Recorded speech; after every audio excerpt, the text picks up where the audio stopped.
Morning student. आज हम लोग डिस्कस करेंगे ज्योग्राफी के लेसन 2 को।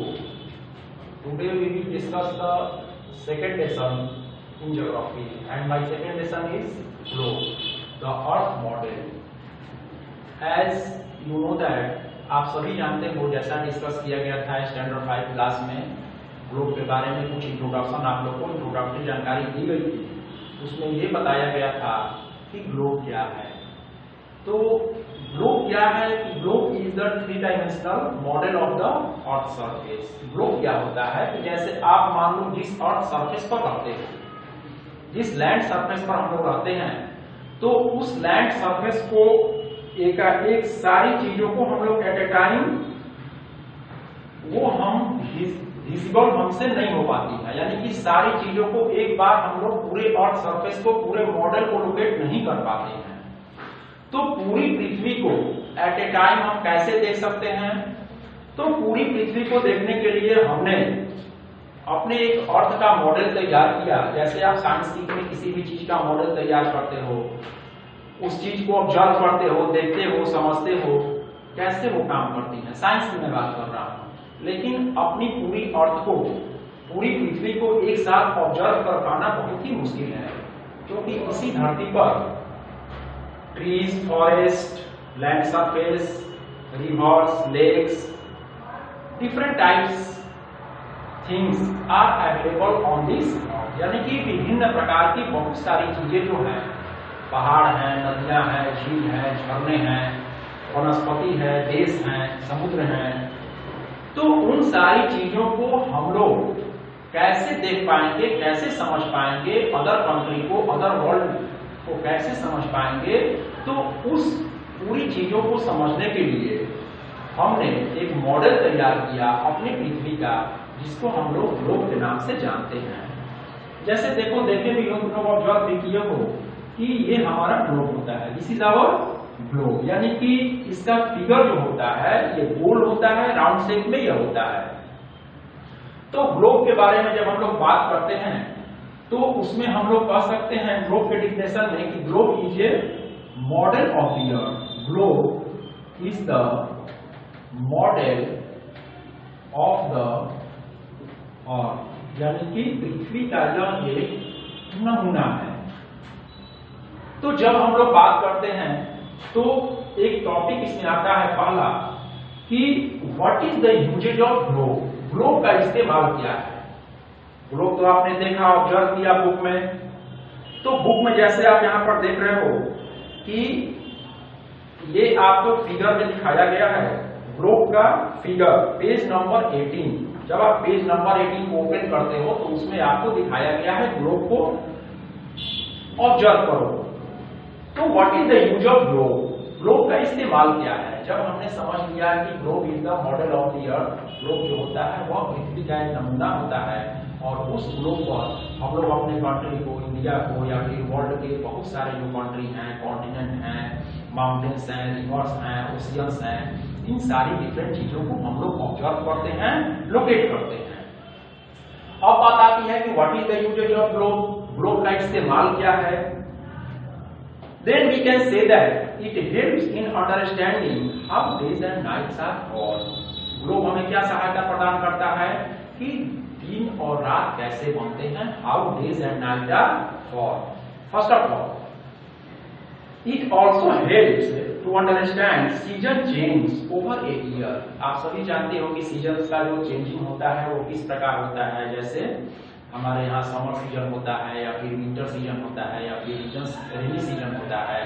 तो at a time to time season जो होते हैं वो हमारे यहाँ बदलते रहते हैं, और जब सीजन हमारे यहाँ बदलते रहते हैं तो उसको हम लोग कैसे वेल बेटर अंडरस्टैंड करते हैं with the help of globe, यानी कि मौसम परिवर्तन किस प्रकार होता है उसको हम लोग ग्लोब की सहायता से वेल बेटर समझ सकते हैं। Third, a globe shows the physical features of the earth such as ocean and mountains. हमारी पूरी अर्थ सरफेस पर जो ओशियंस हैं, जो माउंटेन्स हैं, जो भी हमारे पहाड़ हैं, नदियां हैं, झीलें हैं, ओशियंस हैं, उन सारी चीजों को हम ऑब्जर्व कर सकते हैं, उन सारी चीजों को हम लोग लोकेट कर सकते हैं। इसकी सहायता से with the help of globe, globe की सहायता से ओशियंस को, माउंटेन्स को, रिवर्स को, कंट्री को हम लोग समझ सकते हैं। एंड 4 इज कि globe is also helpful in determining the distance between two places. दो स्थानों के बीच की दूरी को जब हमें मेजर करना होता है, जब हमें ऑब्जर्व करना होता है, तो हम लोग उससे ऑब्जर्व कर लेते हैं। And it shows direction, relative size and shapes of the ocean, continents, island and sea. जब दो स्थानों के बीच की दूरी को हमें मेजरमेंट करना होता है, हम लोग को मेजर करना होता है, तो हम लोग ग्लोब की सहायता से मेजर कर लेते हैं। अब आप बता दोगे, कोई भी व्यक्ति अगर प्रश्न करता है आपसे कि what is globe and what is its usages, समझ गए? What is globe? Globe is the model of the earth and what is the usages of globe? Globe का क्या इस्तेमाल है? तो आप अपने लिखोगे कि following are the usages of globe. Globe के क्या इस्तेमाल है उसको लिख दोगे। नंबर 1, नंबर 2, नंबर 3 और नंबर 4 में मैंने आपको समझाया कि ग्लोब क्या होता है। कि ग्लोब सीजन्स को बताता है, यानी कि सीजन ऋतु के परिवर्तन कैसे होता है उसके बारे में बताता है। डे एंड नाइट का फॉर्मेशन कैसे होता है उसके बारे में ग्लोब हमें सहायता प्रदान करता है बताने में। उसके बाद दो स्थानों के बीच की दूरी को डिटरमाइन करता है, बताता है कि हम लोग दो स्थानों के बीच की दूरी को कैसे ऑब्जर्व करते हैं और किस प्रकार से निकालते हैं। ये ग्लोब बताने का काम करता है। अब हम लोग बात करते हैं व्हाट इज इक्वेटर। पहले हम लोग इक्वेटर समझ लेंगे, उसके बाद हम लोग बात करेंगे लैटिट्यूड्स एंड लॉन्गिट्यूड्स के बारे में। अब हम लोग थोड़ा समझें अपने इक्वेटर के बारे में। What is equator? जैसे देखो, आपका ये मॉडल जो हुआ, ये ग्लोब का मॉडल हुआ, इसको बीच से ये डिवाइड किया एक इमेजिनरी लाइन। इमेजिनरी लाइन को जब ये डिवाइड किया, इट मींस इसका वैल्यू कितना होता है? 0 डिग्री। इट मींस हम बोल सकते हैं कि इक्वेटर का वैल्यू कितना होता है? 0 डिग्री। What is equator? जब कोई इक्वेटर की बात करता है तो आप उसको तुरंत जवाब दोगे कि equator is an imaginary line. Equator is an imaginary line. यह कैसी रेखा है? काल्पनिक रेखा है, इमेजिनरी लाइन। ये कोई ड्रॉ की हुई रेखा नहीं है कि अर्थ सरफेस पर मैंने कोई पेंसिल से लकीर या फिर कोई बाउंड्री बना दिया या फिर कुछ भी मैंने उसका सिंबल साइन लगाया, तो वो कोई खींची हुई लकीर या रेखा नहीं है। ये कैसी लाइन है? तो ये एक इमेजिनरी लाइन है। मैंने माना, इमेजिन किया। इमेजिनरी मीन्स काल्पनिक रेखा है। विच divides the globe, which divides the globe into two parts, जो ग्लोब को दो भागों में बांटती है, फ्रॉम ईस्ट टू वेस्ट। ये जानकारी आपको देना जरूरी होगा, ईस्ट टू वेस्ट, क्योंकि ये मान लो हमारा अगर ईस्ट है, ईस्ट डायरेक्शन, ये वेस्ट है, ये नॉर्थ है, तो ये साउथ है। क्योंकि ग्लोब पर आप डिवाइड करोगे तो आप नॉर्थ और साउथ से भी डिवाइड कर सकते हो, लेकिन इमेजिनरी लाइन जो है हमारा किस डायरेक्शन में खींचा गया है? From east to west. It means equator is an imaginary line which divides the globe into two parts from east to west, यानी कि पूरब से पश्चिम भाग में ग्लोब को दो भागों में डिवाइड कर देती है। यानी कि ऊपर का जो पार्ट हुआ, इट मींस इसको हम लोग बोलते हैं नॉर्दर्न हेमिस्फीयर। क्या बोलते हैं? Northern hemisphere. इट मींस इसको हम लोग बोलते हैं उत्तरी गोलार्ध। उत्तरी गोलार्ध। गोलार्ध का मतलब ये गोला के शेप में है। गोला को हम लोग स्फीयर बोलते हैं, और गोला को अगर दो भाग में बांट देते हैं तो गोलार्ध यानी कि आधा। इट मींस ऊपर वाले पार्ट को मैंने बोला नॉर्दर्न हेमिस्फीयर और नीचे वाले पार्ट को क्या बोला? Southern hemisphere. क्या बोला मैंने? Southern hemisphere. यानी कि ये गोलार्ध को दो बराबर, इसको दक्षिणी गोलार्ध बोलते हैं। क्या बोलेंगे? दक्षिणी गोलार्ध। यानी कि ये हमारे ग्लोब को जो इक्वेटर होता है दो बराबर पार्ट्स में डिवाइड कर दिया। तो equator is an imaginary line. Equator वह काल्पनिक रेखा है जो ग्लोब को दो बराबर भागों में बांटती है, फ्रॉम ईस्ट टू वेस्ट। और कोई पूछेगा अगर आपसे कि इक्वेटर का वैल्यू कितना होता है, तो आप बोलोगे कि इक्वेटर का वैल्यू जो हमारा होता है वो 0 डिग्री के बराबर होता है। तो जब 0 डिग्री के बराबर हुआ और ये दो बराबर भाग में ग्लोब को बांट दिया, यानी कि ऊपर वाला पार्ट जो हो गया नॉर्दर्न हेमिस्फीयर उत्तरी गोलार्ध हो गया, और नीचे वाला पार्ट जो हमारा हो गया वो साउथर्न हेमिस्फीयर हो गया।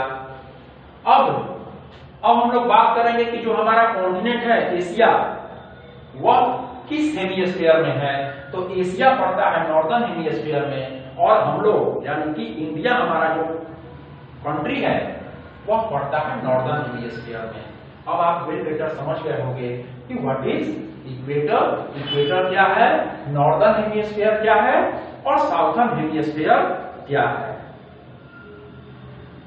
क्लियर। अब हम लोग बात करते हैं, now we will talk about latitudes. What is latitudes? Latitudes को हिंदी में हम लोग अक्षांश बोलते हैं। क्या बोलते हैं? अक्षांश, latitudes.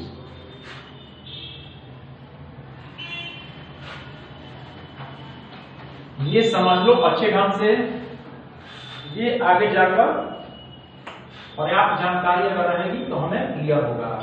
Latitudes, what is latitudes? Latitudes को हम लोग हिंदी में अक्षांश बोलते हैं, अक्षांश। और लॉन्गिट्यूड को क्या बोलते हैं? देशांतर, लॉन्गिट्यूड्स, इसको हम लोग बोलते हैं देशांतर। ठीक है, क्लियर। तो व्हाट इज लैटिट्यूड्स? मैंने अभी बताया आप लोगों को कि ये हमारा ग्लोब है। What is this? This is globe. तो लैटिट्यूड्स के बारे में बोल रहा है कि latitudes are circular imaginary line that run horizontally in west to east direction. यानी कि लैटिट्यूड्स जो है वो ईस्ट टू वेस्ट डायरेक्शन में, यानी कि ये हमारा ईस्ट, वेस्ट, नॉर्थ, साउथ, ठीक है, पूरा, पश्चिम, उत्तर और दक्षिण। तो ये बोल रहा है कि latitudes are circular imaginary lines that runs horizontally in west to east direction. यानी कि ये किस डायरेक्शन में मूव करती हैं? West to east direction. किस डायरेक्शन में मूव करेगी? West to east direction. It means ये इस डायरेक्शन में मूव करती हैं, वेस्ट टू ईस्ट डायरेक्शन। ये काल्पनिक रेखाएं हैं जो मूव करती हैं from west to east direction. कोई भी अगर आपसे पूछता है कि व्हाट इज लैटिट्यूड, तो आप बोलोगे कि latitudes are imaginary circular line which move from west to east direction. ठीक है। The equator is a central latitude as well as the longest one. It divides the Earth into two equal halves. अभी मैंने आपसे चर्चा किया equator के बारे में कि ये सेंटर में होता है, ये मध्य में होता है, और ये पूरे ग्लोब को दो पार्ट में बांट देता है, northern hemisphere and southern hemisphere. The equator represents the 0 degree latitude and thus a reference point. अभी मैंने आपको समझा दिया इक्वेटर के बारे में कि इक्वेटर जो हमारा है वो इमेजिनरी लाइन है जो ग्लोब को दो बराबर भागों में वो बांट देता है फ्रॉम ईस्ट टू वेस्ट। यही बात आपके बुक में बता रहा है। Latitudes are also called parallel of latitudes, यानी कि लैटिट्यूड्स को हम लोग पैरेलल ऑफ लैटिट्यूड्स के नाम से जानते हैं because they run parallel to each other, क्योंकि वे एक दूसरे के समानांतर होती हैं। ठीक है। अब आप समझ गए व्हाट इज लैटिट्यूड। लैटिट्यूड का डेफिनेशन क्या होगा कि latitudes are imaginary circular lines which runs from east to west, यानी कि हम लोग जब भी इसको ड्रॉ करते हैं तो वेस्ट टू ईस्ट डायरेक्शन में हम लोग उसको ड्रॉ करने का काम करते हैं। क्लियर। अब हम लोग बात करते हैं what is longitude. Longitudinal lines क्या है, यानी कि देशांतर क्या होता है। तो जब हम बात करते हैं लॉन्गिट्यूड्स के बारे में, तो longitudes are imaginary lines running vertically from north pole to south pole, यानी कि लॉन्गिट्यूड्स जो हैं, यानी कि लॉन्गिट्यूड्स आर इमेजिनरी लाइन। ये कैसी रेखाएं हैं? तो ये भी काल्पनिक रेखाएं हैं। Imaginary lines which imaginary line which runs vertically,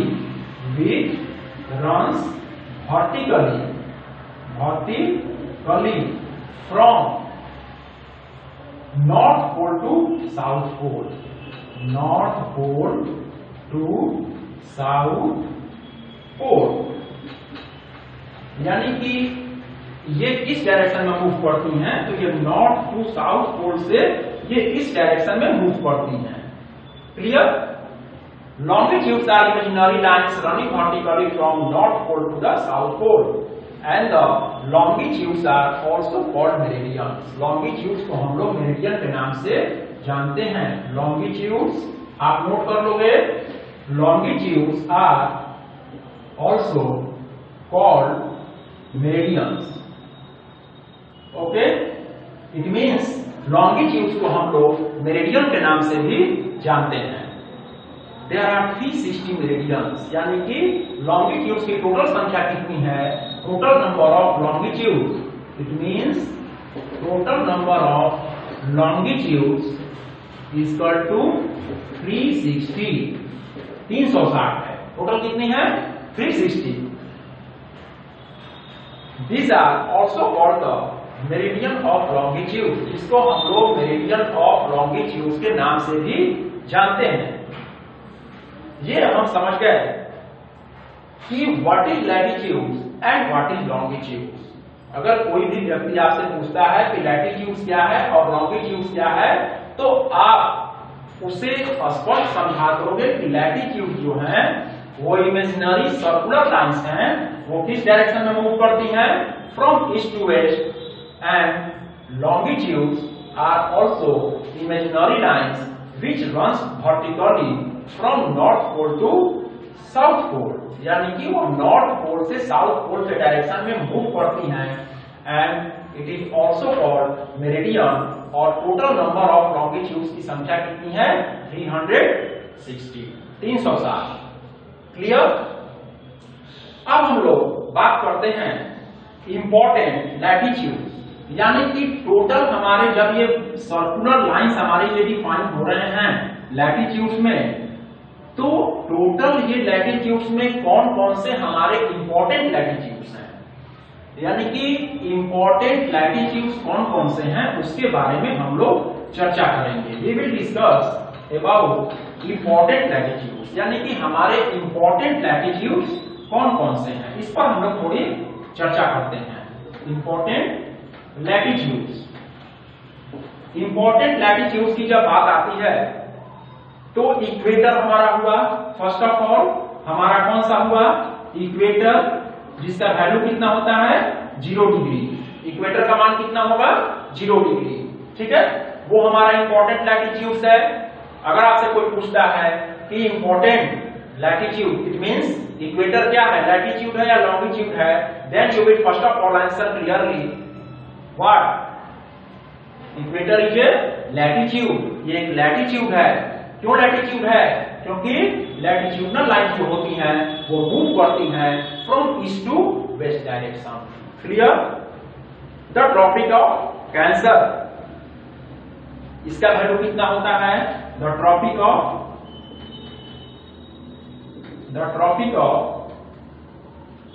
cancer, इसका वैल्यू होता है 23.5 डिग्री, यानी कि 23.5 डिग्री। 23.5 डिग्री नॉर्थ, क्या बोलोगे? 23.5 degree north in the northern hemisphere. In the northern hemisphere, ये किस हेमिस्फीयर में है लाइन? तो नॉर्दर्न हेमिस्फीयर में है। कहां पर है ये? नॉर्दर्न हेमिस्फीयर में है, क्योंकि ये जब मैंने मॉडल दिखाया और ये हमारा जब इक्वेटर हुआ, इसका वैल्यू 0 डिग्री हुआ, तो लैटिट्यूडनल लाइंस जो है ये इस डायरेक्शन में है, तो ये 23.5 डिग्री नॉर्दर्न हेमिस्फीयर में लाई करता है ऑन ट्रॉपिक ऑफ कैंसर। ठीक है, चलिए अब हम लोग आगे बढ़ते हैं। And third my important latitude is Tropic of Capricorn. कौन सा ये होगा? Tropic of Capricorn. Tropic of Capricorn, Tropic of Capricorn का वैल्यू जो हमारा होता है 23.5 डिग्री साउथ। 23.5 डिग्री साउथ, जो हमारा कहां होगा, तो ये साउथर्न हेमिस्फीयर में होगा। कहां होगा? साउथर्न हेमिस्फीयर में। इट मींस ये जो ग्लोब पर हमारी रेखाएं पड़ेंगी इक्वेटर से पड़ने के बाद, ये नॉर्थ और ये साउथर्न हेमिस्फीयर, तो ये हमारी लाइंस कहां होगी? ये साउथर्न हेमिस्फीयर में प्रेजेंट होगी, यानी कि 23.5 डिग्री साउथर्न हेमिस्फीयर। अब next Arctic circle. Arctic circle, Arctic circle हमारा कहां होगा, हम लोग देखते हैं। चलिए, अब हम लोग क्या बात कर रहे थे? हम लोग बोल रहे थे हमारा फोर जो है the Arctic circle, it means the Arctic circle. ये हमारा आर्कटिक सर्किल जो होता है इसका वैल्यू कितना होता है? 66.5 डिग्री नॉर्थ। ये रिमेंबर कर लो बेटा, 66.5 डिग्री नॉर्थ। इट मींस इनका मतलब नॉर्दर्न हेमिस्फीयर। ये किस हेमिस्फीयर को बताएगा? नॉर्दर्न हेमिस्फीयर के बारे में ये बताता है। इट मींस कि इस वैल्यू जो होता है आर्कटिक सर्किल का, वो कहां लाई करता है? नॉर्दर्न हेमिस्फीयर में। Clear? And next is the Antarctic circle. Antarctic circle का वैल्यू जो हमारा होता है वह कितना होता है? 66.5 डिग्री साउथ, यानी कि अंटार्कटिक सर्किल। अंटार्कटिक सर्किल इसका जो हमारा वैल्यू होता है वह 66.5 डिग्री साउथ, यानी कि ये हमारा दक्षिणी हेमिस्फीयर, साउथर्न हेमिस्फीयर में लाई करता है। तो ये हमारे लैटिट्यूड्स थे और इंपॉर्टेंट लैटिट्यूड्स जो भी हमारे बुक में दिए गए हैं। आपके देखो यहाँ पर बुक में भी एक फिगर दिखाया गया है, इंपॉर्टेंट जो लैटिट्यूड्स हैं उनके बारे में ये बताए गए हैं। अब हम लोग लैटिट्यूड्स के बारे में समझेंगे। लैटिट्यूड्स के बारे में हमने समझ लिया, इंपॉर्टेंट लैटिट्यूड्स कौन कौन से हैं उसके बारे में समझ लिया। तो अब हम लोग जो पढ़ेंगे उसमें हम लोग किसके बारे में पढ़ेंगे? तो अब हम लोग स्टडी करेंगे लॉन्गिट्यूड्स के बारे में। लॉन्गिट्यूड्स के बारे में मैंने आपको बताया अभी कि longitudes are imaginary line which runs vertically from north pole to south pole, यानी कि यह किस पोल में मूव करता है? तो नॉर्थ पोल से साउथ पोल की ओर यह मूव करता है। कौन? लॉन्गिट्यूड। तो लॉन्गिट्यूड की जब बात आती है तो सबसे पहले मैंने आपको बताया कि longitudes are also called meridians. Longitudes को हम लोग मेरिडियन के नाम से जानते हैं। And total number of longitudes are 360। अब इसमें एक है the prime meridian is the central longitude, यानी कि जब हम ये ग्लोब बनाते हैं या ग्लोब पर जब हम लोग ये ग्लोब का फिगर देखते हैं तो इसमें ये देखो आपके बुक में फिगर जो दिखा रहा है प्राइम मेरिडियन, इस तरह की जो रेखाएं हैं इसमें ये जो हमारा होता है दिस इज प्राइम मेरिडियन है। प्राइम मेरिडियन, इसको हम लोग प्राइम मेरिडियन के नाम से जानते हैं। और ये हमारा कहां होता है? तो मध्य में होता है। The prime meridian is the central longitude which divides the earth into two vertical halves. ये जो हमारा लॉन्गिट्यूड में हॉरिजॉन्टल डिवाइड किया था और ये कैसे डिवाइड किया? वर्टिकली। दो होता है हॉरिजॉन्टल और वर्टिकल, क्षैतिज और ऊर्ध्वाधर। तो ये जो हमारा डिवाइड किया था, यानी कि लॉन्गिट्यूड्स में, लैटिट्यूड्स में हमने डिवाइड किया था, वो हमारा डिवाइड किया था कैसे? From east to west. और इसमें जो ये डिवाइड कर रहा है हमारा लॉन्गिट्यूड्स में north pole to south pole, यानी कि ये नॉर्थ और ये साउथ, ये नॉर्थ पोल से साउथ पोल में डिवाइड जो करता है तो वो प्राइम मेरिडियन जिसको हम लोग बोलते हैं। और ये eastern hemisphere and the western hemisphere, ये भी बांटा। ये किधर बांटा? ये ईस्टर्न हेमिस्फीयर, ईस्टर्न हेमिस्फीयर, और ये कौन सा हो गया? Western hemisphere, western hemisphere. यहां देखो आप फिगर में, मैं फिगर बना रहा हूं तब आपको और क्लियर समझ में आएगा। जैसे आप यहाँ पर ये ग्लोब देख रहे हो तो ग्लोब में क्या होगा? ये बटा और ये बटा। इट मींस ये पूरा ये सर्कल, ग्लोब, गोला जो भी हमारा है, गोला का शेप है, इस पर टोटल कितने डिग्री का एंगल बनता है? 360 डिग्री का। कितने डिग्री का कोण बना? 360 डिग्री का, पूरा एक सर्कल पर। इट मीन्स ये बटा आपको इधर वाला जो पार्ट हो गया, ये ईस्ट, ये वेस्ट, ये नॉर्थ और ये साउथ। इट मीन्स ये हमारा जो पार्ट था, ये वाला मॉडल जो आप देख रहे थे, ये कौन सा हुआ, नॉर्दर्न हेमिस्फीयर, और ये साउथर्न हेमिस्फीयर, और ये पार्ट जो बटा, this is eastern hemisphere and this is western hemisphere.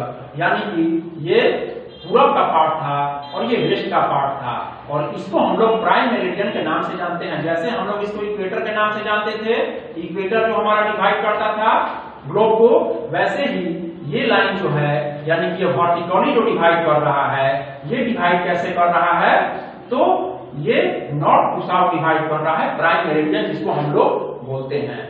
चलिए, क्लियर है ये जानकारी। इसके बाद the prime meridian is therefore also called Greenwich mean time. Prime meridian को हम लोग ग्रीनविच मीन टाइम के नाम से भी जानते हैं। It means we can say that prime meridian is also called Greenwich mean time, यानी कि प्राइम मेरिडियन को हम लोग ग्रीनविच मीन टाइम के नाम से भी जानते हैं। It is regarded as the 0 degree longitude. The remaining longitudes are measured at angle east or west of the prime meridian. These are 180 degree meridian longitudes on the east meridian or 180 from west. यानी कि total जब 360 part में बटा, यानी कि ये हमारा पूरा ग्लोब जो था वो कितने एंगल पर बटा, 360 डिग्री पर। तो 180 डिग्री हमारा हो गया ईस्टर्न। इट मीन्स आधा भाग इधर आया 180 और इधर भाग आया 180। इट मीन्स अगर ये 20 से डिवाइड होता है तो टोटल ये राइट एंगल बनता है 90, 90 और ये 90 और 90। It means 90 degree into 4 total 360 degree, यानी कि टोटल एंगल कितने का बना, 360 डिग्री, यानी कि 360 डिग्री। आप यहाँ बुक में जब फिगर को स्टडी करोगे बढ़िया से लॉन्गिट्यूड के बारे में, तब आपको ये वेल बेटर समझ में आएगा। The distance between each degree of longitude is 111.32 kilometre at the equator. यानी कि जो अंतर होता है प्रत्येक लॉन्गिट्यूड के बीच में, यानी कि दो लॉन्गिट्यूड के बीच में जो डिफरेंस होता है वह कितना होता है, 111.32 किलोमीटर, यानी कि 111.32 किलोमीटर का डिफरेंस होता है। At the poles the distance is 0 kilometre. Pole पर क्या होता है, पोल किसको बोलते हैं, ध्रुव को बोलते हैं। पोल, नॉर्थ पोल और south pole. As we know that there are 2 poles, north pole and south pole, उत्तरी ध्रुव और दक्षिणी ध्रुव। ठीक है, उत्तरी ध्रुव हमारे पास 2 ध्रुव होते हैं, 2 पोल्स हैं, नॉर्थ पोल और south pole. There are 2 poles, north pole and this is south pole. South pole, north pole को किसने डिस्कवर किया था, नॉर्थ पोल को रॉबर्ट पियरे।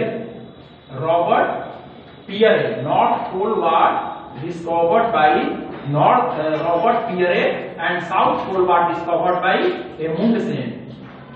एमुंडसेन, ये दो हमारे डिस्कवर जो थे, यानी कि वैज्ञानिक जो थे, उन लोगों ने खोज किया नॉर्थ पोल का रॉबर्ट पियरे और साउथ पोल का एमुंडसेन। अब आप पढ़ोगे बुक से वेल बेटर, अभी कोई प्रॉब्लम होता है बुक से स्टडी करोगे और अंडरलाइन करके बुक में 1 बाय 1 इस टॉपिक को पढ़ोगे सीरियसली, और जो समझ में नहीं आएगा उसको अंडरलाइन करोगे एंड यू विल टॉक और discuss me in the class after opening the school. Okay, thank you.